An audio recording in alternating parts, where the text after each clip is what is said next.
ഞാനിങ്ങനെ വെറുതെ റാൻഡമായിട്ട് ഗൂഗിളിലൊക്കെ നോക്കിക്കൊണ്ടിരിക്കുമ്പോഴാണ് ഹിമ്മത്ത് വാല എന്ന് പറഞ്ഞൊരു പടം ഞാൻ കണ്ടത്. സത്യം പറഞ്ഞ് എന്നെ ആകർഷിച്ചത് അജയ് ദേവ്ഗണ്ണും ഈ സിനിമയുടെ പേരൊന്നുമല്ല, ഐ മീൻ ഇതിന്റെ IMDb റേറ്റിംഗ് ആയിരുന്നു. അതായത് എല്ലാവരും ഈ സിനിമയെ പറ്റിയിട്ട് ഇൻസൾട്ട് ടു ഹ്യൂമാനിറ്റി എന്നൊക്കെയാണ് പറഞ്ഞിരിക്കുന്നത്. എല്ലാവരും 1 റേറ്റിംഗ് ഒക്കെ കൊടുത്തിരിക്കുന്നത്, ഒരാൾ ഒഴിച്ച്. 10 out of 10 റേറ്റിംഗ് ഒക്കെ കൊടുത്തിട്ട് ദിനേശ് രാജ്പുട്ട് പറഞ്ഞിരിക്കുകയാണ്, movie is funny, I am excited for movie, Himmat Bala film is amazing film, actor is best, you like this movie, I like this film, Ajay Devgan is best actor, stunt is danger, dialogue delivery is wow, wonderful delivery. അപ്പൊ എന്തായാലും ഇത്രയൊക്കെ പറഞ്ഞ സ്ഥിതിക്ക് wonderful delivery ഉള്ള പടം കാണാമെന്ന് ഞാനും അങ്ങ് വിചാരിച്ചു. അങ്ങനെ നമുക്ക് സിനിമയുടെ ഫസ്റ്റ് പാർട്ടിലേക്ക് പോകാം, ദ ഫ്ലാഷ് ബാക്ക്.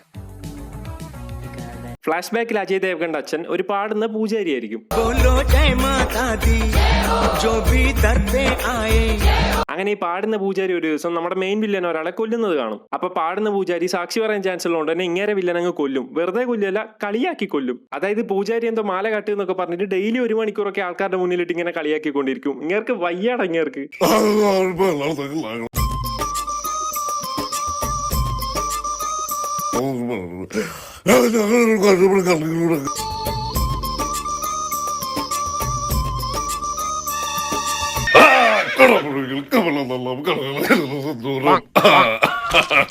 അങ്ങനെ ഇതൊന്നും സഹിക്കാൻ പറ്റാതെ പൂജാരി പോയിട്ട് സൂയിസൈഡ് ചെയ്തു. ഐ മീൻ ആരായാലും ചെയ്തു. അങ്ങനെ എന്തായാലും അതിനുശേഷം നമ്മുടെ കുട്ടി അജയ് ദേവ്ഗൺ നാട് വിട്ടുപോകും. അതും അമ്മേനെ അനിയത്തിനെ വില്ലന്റെ സ്ഥലത്ത് ഒറ്റക്കാക്കിയിട്ട്.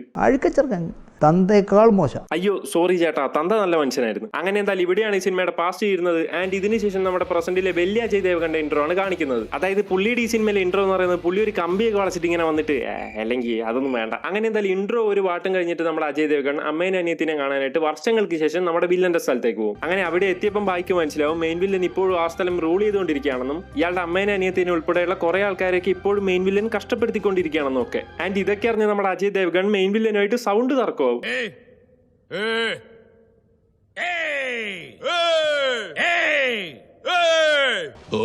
എന്തൊക്കെ പറഞ്ഞാൽ നമ്മുടെ അജയ് ദേവ്ഗൺ ഇപ്പൊ തന്നെ വേണമെങ്കിൽ മെയിൻ വില്ലനെ അടിച്ചിടാം. പക്ഷേ ചെറിയൊരു പ്രശ്നമുണ്ട്. അതായത് പുള്ളിയുടെ പോളിസി പ്രകാരം ഒരാളെ അടിക്കുന്നതിന് മുന്നേ ആദ്യം ആളെ ചിരിപ്പിക്കണം അത്രേ. നമ്മൾ ആദ്യമൊക്കെ വിചാരിക്കും പുള്ളി ജസ്റ്റ് ഒരു പഞ്ച് ഡയലോഗിന് വേണ്ടി പറയുന്നതാണ്. പക്ഷെ അല്ല, പുള്ളി ഭയങ്കര സീരിയസ് ആയിട്ട് അത് എടുത്തേക്കുന്നത്.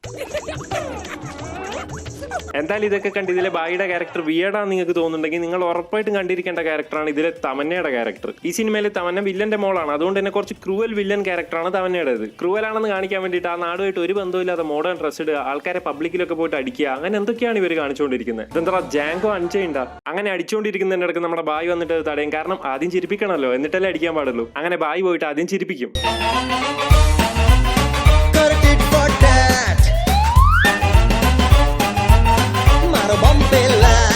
ചിരിപ്പിക്കൽ ഡൺ. ഇനി അടിച്ചോ. എനിവേ എന്തായാലും അവസാനം അജയ് ദേവ്ഗൺ ഇത് തടയും. ആൻഡ് ഇത് തടയുന്നതുകൊണ്ട് തന്നെ തമന്ന ബായിനോട് റിവെഞ്ച് എടുക്കാൻ വേണ്ടി പോകും. അങ്ങനെ തമന്നയുടെ 1 ലെവൽ റിവെഞ്ച് പ്ലാൻ എന്ന് വെച്ചാൽ അജയ് ദേവ്ഗണ്ണെ ഒരു സ്ഥലത്തേക്ക് വിളിച്ചു വരുത്തിയിട്ട് അവിടെ ഒരു പുലിനെ തുറന്നു വിടുക. പക്ഷേ ഒരു പ്രശ്നം എന്ന് വെച്ചാൽ ഈ പുലിനെ കൺട്രോൾ ചെയ്യാനൊന്നും ആരുമില്ല. ഈ പുലി ആരെ വേണമെങ്കിലും അറ്റാക്ക് ചെയ്യാം. അങ്ങനെ ഓഫ്കോഴ്സ് ഈ പുലി നമ്മുടെ തമന്നേനെ തന്നെ അറ്റാക്ക് ചെയ്യും. പക്ഷെ അപ്പൊ തന്നെ നമ്മുടെ നായകൻ അജയ് ദേവ്ഗൺ അവിടെ വരും. എന്നിട്ട് പുലിനോട് പറയും വാടാന്ന്. അതൊക്കെ പോട്ടെ. പക്ഷേ ഇനി അടുത്ത സീനിൽ എന്താ സംഭവിക്കാൻ പോകുന്നത് നിങ്ങൾക്ക് ഒരിക്കലും പ്രെഡിക്റ്റ് ചെയ്യാൻ പറ്റില്ല. അത് ഞാൻ നിങ്ങൾക്ക് 100% ഗ്യാരണ്ടി തരാം. നിങ്ങൾ എന്താണ് വിചാരിക്കുന്നത്? ബായി പുലിനെ കൊല്ലുമോ, അല്ലെങ്കിൽ പുലി ബായിനെ കൊല്ലുമോ, അതും അല്ലെങ്കിൽ തമന്ന മറ്റേ സാധനം എടുത്തു വന്നിട്ട് പുലിനെ ഓടിക്കുമോ? പക്ഷെ അതൊന്നുമല്ല. ബായി ജസ്റ്റ് അവിടെ ഇരുന്നിട്ട് പുലിനെ പറഞ്ഞങ്ങ് മനസ്സിലാക്കി കൊടുക്കും.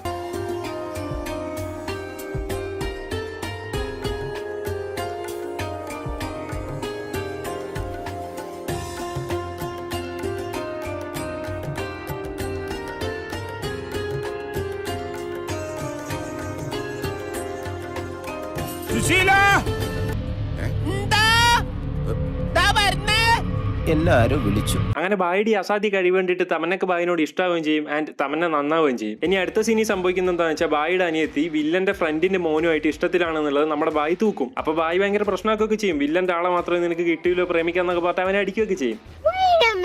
ഇയാള് 2 മിനിറ്റ് പിന്നെ വില്ലന്റെ മോളുമായിട്ട് കാണിച്ചുകൊണ്ടിരുന്നത് എന്തായിരുന്നു?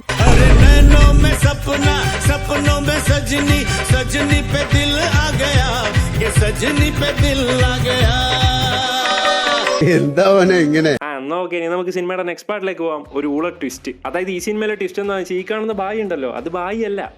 ഞാൻ കൺഫ്യൂഷൻ ഇല്ലാതെ പറഞ്ഞുതരാം. അതായത് ഈ പാസ്റ്റിൽ കാണുന്ന ചെറുക്കൻ എന്ന് പറയുന്നത് ശരിക്കുള്ള ബായി അല്ല, അത് ബായിയുടെ ഫ്രണ്ട് ആണ്. അതായത് ബായിയുടെ ഫ്രണ്ട് മരിക്കുന്നതിന് മുന്നേ ഒരു ഇമോഷണൽ ബിൽഡപ്പിനൊക്കെ വേണ്ടിയിട്ട് വെറുതെ അങ്ങ് പറഞ്ഞു എന്റെ അമ്മയും പെങ്ങളും നിന്റെ കൂടെ ആണെന്ന്. ആൻഡ് ഇത് കേട്ടത് നമ്മുടെ ബായി പെട്ടിയും കിടക്കൊക്കെ എടുത്ത് അങ്ങ് വിടും.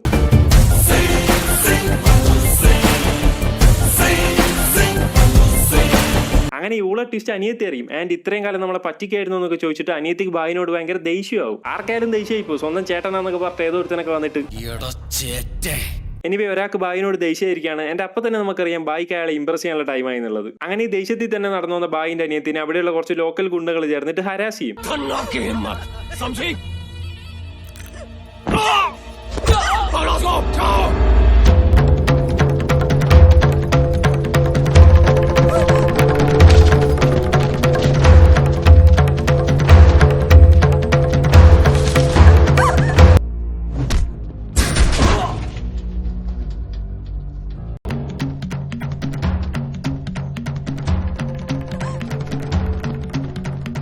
അങ്ങനെ എന്തായാലും ഇതൊക്കെ കണ്ടു കഴിയുമ്പോൾ അനിയത്തി ഇംപ്രസ്ഡ് ആവും. ആൻഡ് എന്തായാലും ഇതിന് ശേഷം തമന്നയായിട്ടുള്ള ബായിയുടെ റിലേഷൻ അനിയത്തി പൊക്കിയത് കൊണ്ട് തന്നെ വില്ലന്റെ ഫ്രണ്ടിന്റെ മോനുമായിട്ടുള്ള അനിയത്തിയുടെ കല്യാണത്തിന് ബായി സമ്മതിക്കും. കാരണം വേറെ വഴിയില്ലല്ലോ.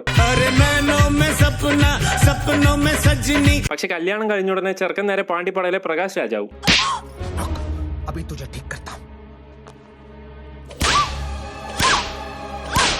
എനിവേ ഈ വയലൻസ് ഒന്നും താങ്ങാൻ പറ്റാതെ ഇവള് നേരെ തിരിച്ചിട്ട് ഇവളുടെ വീട്ടിലേക്ക് വരും. അപ്പൊ ഇവളുടെ അമ്മ പറയും,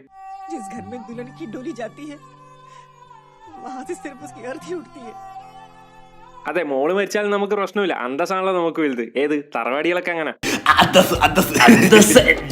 എന്തായാലും ഈ പ്രശ്നമൊക്കെ നമ്മുടെ ബായി കുറച്ച് കഴിഞ്ഞിട്ട് സോൾവ് ചെയ്യുന്നുണ്ട്, അത് വേറെ കാര്യം. അങ്ങനെ എന്തായാലും ഇതിന്റെ റിവെഞ്ചിൽ ബായിനെ കൊല്ലാൻ വേണ്ടിയിട്ട് കുട്ടി വില്ലനും മെയിൻ വില്ലനും ഒക്കെ കൂടെ പുറത്തുനിന്ന് ഇന്റർനാഷണൽ ഫൈറ്റേഴ്സിനെ ഇറക്കും. പക്ഷെ ആരൊക്കെ വന്നിട്ടും കാര്യമില്ല, നമ്മുടെ ബായിക്ക് ഫൈറ്റ് ചെയ്യാനൊന്നും വയ്യ. അത് ഈ പടത്തിന് മുഴുവൻ അങ്ങനെ തന്നെയാണ്. എനിക്ക് തോന്നുന്നു ഇതിൽ സ്റ്റെൻ മാസ്റ്റർ ഒന്നും ഇല്ലാന്ന് തോന്നി ഈ പടത്തിൽ. അങ്ങനെ ഈ വയ്യാതെ ബായിനെ സ്വാഭാവികമായിട്ടും ഇന്റർനാഷണൽ ഡോൺസ് ഒക്കെ കൂടെ എടുത്തിട്ട് അങ്ങ് അടിക്കും.